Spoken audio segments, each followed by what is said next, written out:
And 10 News reporter Sean Fewings joins us live from Kuwait. Sean, a fresh Scud attack has just occurred in Kuwait. What are the details? Sandra, we've just experienced another Scud attack. This time the Scud missile has come in from the northwest of Kuwait. Thankfully it's being shot down by a Patriot missile. It seems for the first time the Iraqis have been targeting civilians. We've heard in the last 24 hours that they had been aiming Scuds in the suburban areas, but at facilities where coalition forces had been operating out of. This time it seems they're targeting civilians themselves in some sort of terror attack. Now, it's been the 9th air raid alarm we've had over here since 9 p.m. Sydney time last night, and we're just bracing and hoping for the best that there aren't more aimed at the civilian population. Now, we've gone from one of these to one of these, but this is an oral nasal mask because we're now facing a possible environmental danger. Satellite images have picked up 30 burning oil wells just over the border near Ramallah. It appears the Iraqis are also trying terror tactics in relation to their oil supplies. So it's created a great pall of smoke. It's very much fog-like, but it's actually smoke. And we're hoping that some easterly winds will come in and blow those smoke clouds out to the desert, where it won't be affecting so many civilians. Sandra. Yeah, Sean, there was some talk that the Iraqis were trying to flood the Persian Gulf with oil, so no doubt you'll keep us up to date with that situation. Earlier tonight, Sean, reports of a high-level defection from the Iraqi hierarchy. What have you heard of that?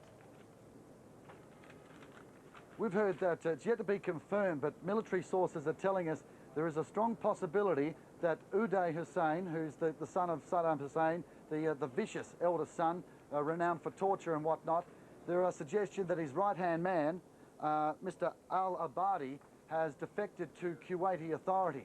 We're still awaiting word on that, but if that is the case, that's a major intelligence coup, and they will be drilling him for information about everything from everything regarding Saddam Hussein's movements to those of his two sons, his two eldest sons, and we're hoping that is positive information there. Just other developments, Sandra. The Stars and Stripes flag has been raised by US Marines over the border township of Qasr after a firefight there. Now, a very strategic target that, because it allows the coalition forces to set up a port operation within Iraq, and that will allow them to bring in supplies and humanitarian aid directly to the theatre of war. Before they can do that, British minesweepers will have to move in and clear out the bay area to allow the ship's safe passage. In other news, around 200 enemy soldiers have already surrendered. More than 12 million leaflets have been dropped over enemy lines, and the British claim 20% of the elite Republican Guard are defecting. There's increasing speculation that Saddam Hussein and his two eldest sons, Uday and Qusay, were killed in that cruise missile attack yesterday in Baghdad, one of his villas there. There is no confirmation of that as yet. We're hearing reports that there's also been an attack on the 10-storey headquarters of Deputy Prime Minister Tariq Aziz. Again, we're waiting for confirmation on that. We have heard from witnesses that 8 B-52 bombers have taken off from the UK, and they're expected to get here within 6 hours. That could signal the start of the much awaited, much anticipated shock and awe part of the battle. And finally, we've heard one US Marine has been killed in combat, an officer hit during a tank battle just west of Qasr.